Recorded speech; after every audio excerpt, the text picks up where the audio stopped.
You are staring at your phone, scrolling through rent prices, doing the math in your head, and realizing the numbers just do not work anymore. You did everything right. You worked hard, you saved, you played by the rules.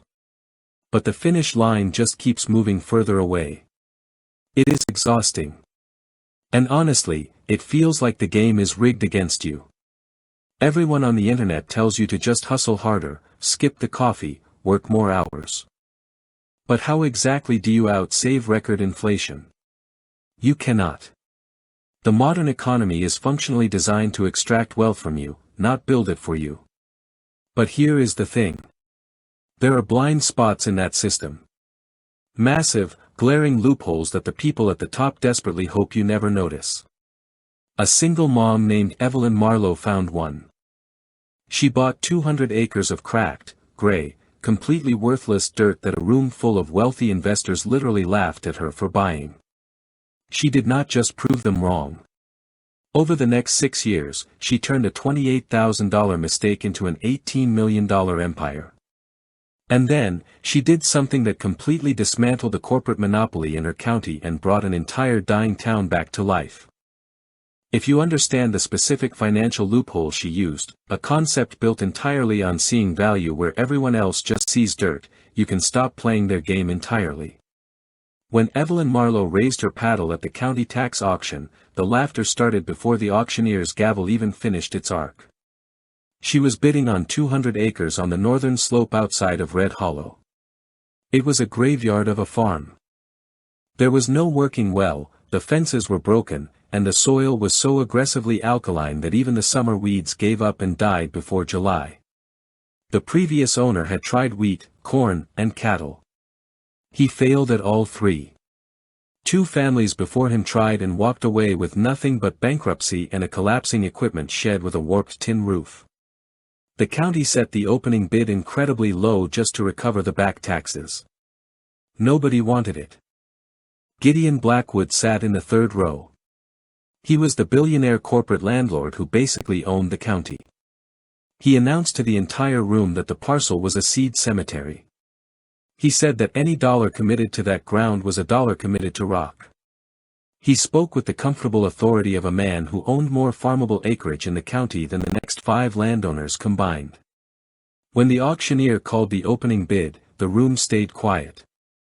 The way rooms stay quiet when the outcome is already assumed by the people with the power. And Evelyn bought it anyway. For $28,000. She had just spent 10 years climbing out of the financial hole of a brutal divorce. She was living in a small trailer she bought at a surplus sale. She had a 17-year-old daughter, a truck with 200,000 miles on the dash, and a savings account that held every careful, agonizing financial decision she had made for a decade. She took every single dollar of her safety net and dumped it all into dead dirt. I know you have probably felt this. That quiet, sickening drop in your stomach when you finally take a massive risk, when you bet on yourself, and the people around you just smirk. The people with more money, more safety, looking at you like you are a complete fool. It is deeply, intensely isolating. But Gideon Blackwood did not know everything. He certainly did not know what was buried under the floorboards of that rotting equipment shed. Before we get to what she found, I want to know, have you ever made a decision that everyone around you called crazy, but you just knew in your gut it was right? Tell me about it in the comments, because those are the stories that actually matter. Her first night on the property, Evelyn parked her trailer near the shed, cooked rice on a propane burner, and listened to the wind rattling the broken fence posts. The gray dirt stretched out in the dark toward a massive limestone ridge. For the first time since she raised the paddle at the auction, she let herself wonder if the room full of rich guys had been right. She went inside to inspect the shed for moisture damage. Kneeling down in the dirt, she pulled back some old, ruined insulation under the warped floorboards.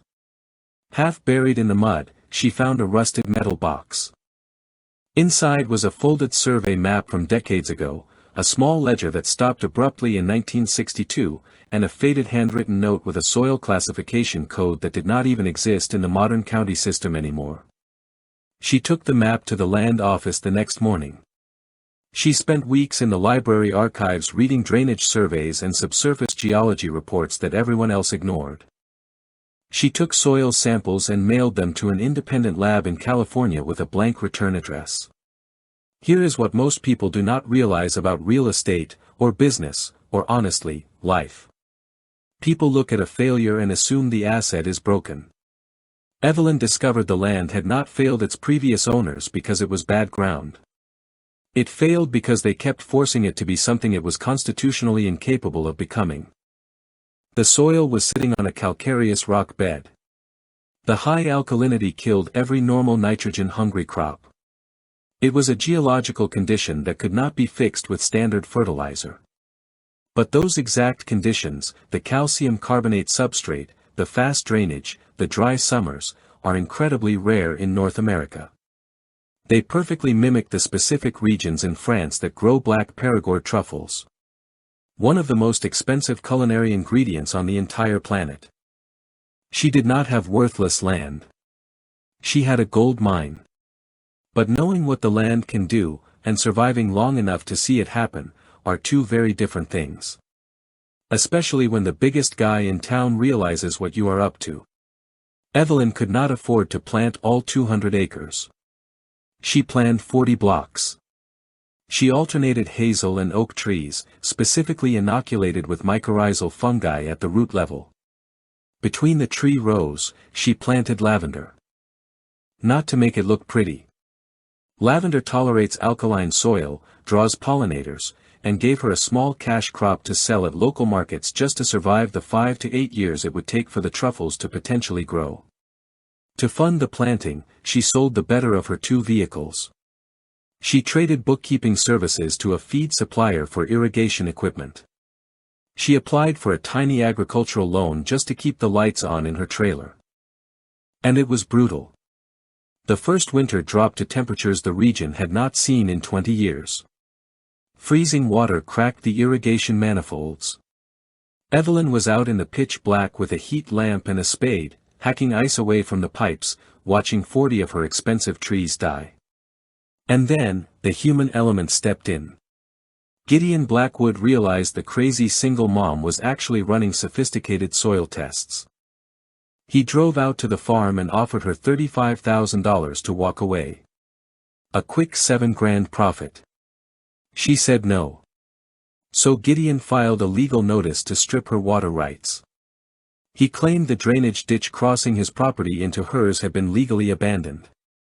Without that water, her remaining trees would absolutely die and her loan would default. Evelyn went back to the rusty metal box. Under a piece of cardboard, she found a 1948 warranty deed. It explicitly attached the water rights to her parcel permanently, surviving any period of non-use. She dropped it on the table at the county hearing, read it out loud without raising her voice, and won the case. Gideon sat at the opposite table with his jaw set. As the room emptied, he walked over and told her in a low voice that water was only one of several things a working farm required. The pressure changed forms within days.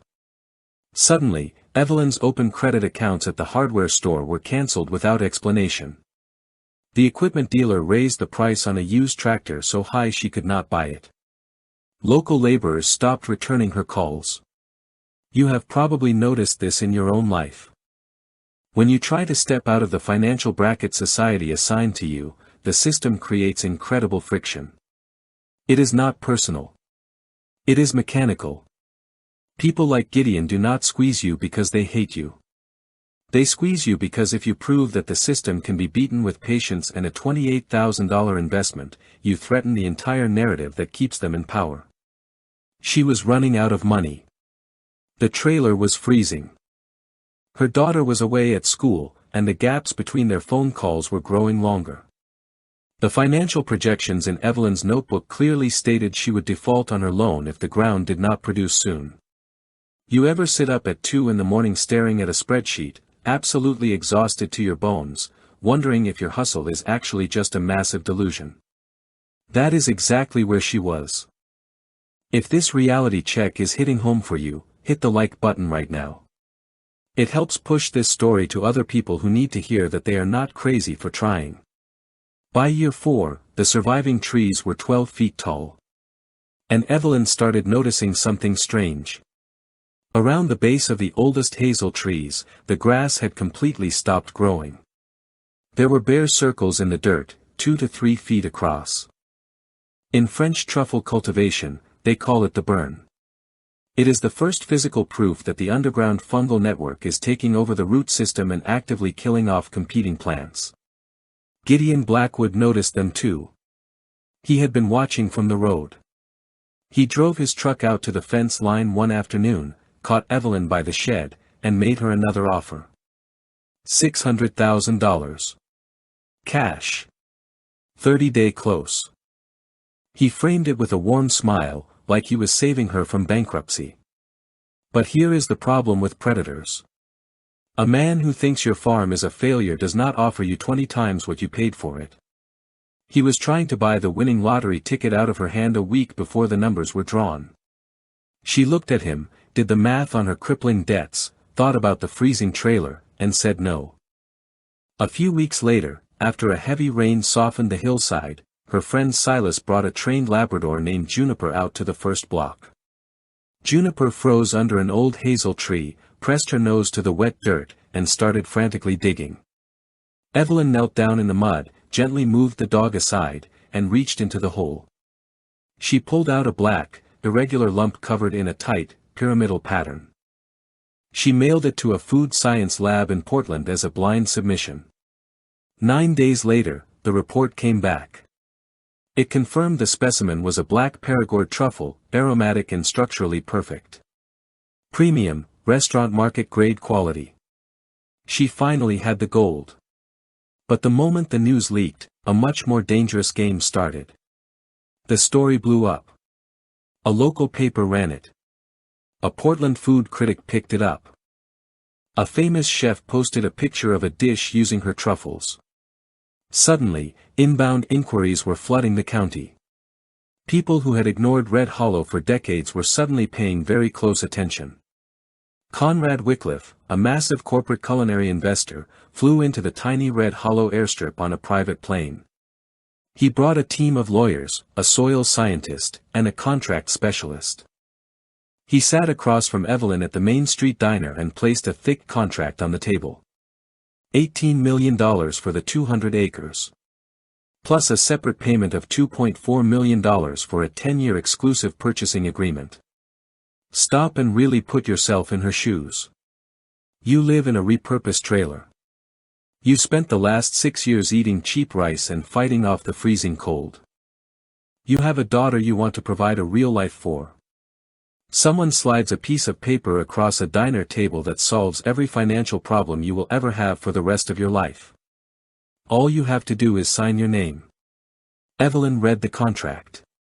She read it with the same paranoid patience she gave every county land record. Midway through the legal jargon, she found the catch. The sale included all proprietary soil data. All inoculation records. All rights to the cultivation method. If she signed it, Wycliffe's corporation would own the knowledge. They would patent the methodology, lock the county down, and ensure no other struggling farmer in Red Hollow could ever replicate her success. She would be rich, and the town would stay dead. She closed the folder. She slid it back across the table. She turned down $18 million. So how do you survive turning down a billionaire when he decides to go to war with you? Because Gideon Blackwood did not just walk away. Through a shell company that took 3 layers of corporate registration to trace, he quietly bought Evelyn's equipment debt from her regional lender. He triggered a technical cross-default clause requiring immediate full payment of the principal. He was trying to foreclose on her farm before she could harvest her first massive crop. You do not fight them alone. You build an army. Evelyn did not sell out to the highest bidder. She built a production cooperative. She opened membership to any qualifying landowner in the county. They pooled their money to convert an abandoned grain elevator into a commercial cold storage and sorting facility. The farmers who used to mock her and call her farm the Stick Cemetery started showing up at her trailer with jars of dirt, asking for her help. She gave it to them. If their soil was not right for truffles, she helped them plant hazelnut for processing, or lavender for oil distillation, or set up apiaries. When Gideon tried to block her zoning permits at the town hall, he brought charts and graphs showing how a cooperative run by amateurs would fail. He offered to build his own corporate facility. But Evelyn sat at the table with folders full of exact profit margins, payroll contributions, and a diversified income base that no single crop failure could destroy. And then Ruth, the local bank director, stood up. She pulled the receipts on Gideon's predatory shell companies. She exposed his coordinated attempt to manipulate the local lending system and steal Evelyn's farm. The town board voted. The permit passed. Gideon walked out of the room, and his monopoly on the town cracked in half. This is the power of community arbitrage. The system wants you isolated. It wants you fighting for scraps and comparing your bank account to your neighbors. When you pool infrastructure, share risk, and compound your knowledge instead of hoarding it, you become incredibly dangerous to the people at the top. Red Hollow came back to life. Empty storefronts on Main Street turned into cooperative offices, local restaurants sourcing directly from the farms, and retail shops. The town did not just survive. They completely dismantled the monopoly. And because Evelyn and the town mayor were smart, they instituted a community land trust. It placed deed restrictions on the farms so outside developers could not swoop in, buy up the revived land, and price the locals out of their own town. Years later, a young woman moved to the county. She bought 12 acres on a rocky ridge that the real estate listing said was completely useless. She found Evelyn out in the mature, towering groves of the truffle farm. The silver-green strips of lavender were buzzing with bees. She asked Evelyn the question everyone asks when they want to get rich quick. What should I plant? Evelyn grabbed a canvas bag and a soil probe from her truck. She looked at the young woman and told her that was the wrong first question.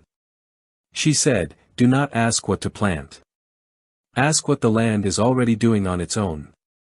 The oldest mistake we make in our finances, in our careers, and in our lives, is requiring every situation to fit an inherited expectation. We look at our resources and get depressed because they do not look like the billionaire's resources. We think our skills are useless because they do not fit the corporate mold. But value is not determined by what everyone else agrees is valuable. Value is found by the person who has the patience to look closer than anyone else is willing to look. You are not behind in life. You are not failing just because the traditional path is blocked. You just have not found your specific arbitrage yet. Sometimes the land nobody wants holds the future everyone needs. If this story shifted how you look at your own situation, hit subscribe. We decode the psychology of wealth, resilience, and beating the system every single week. I will see you in the next one.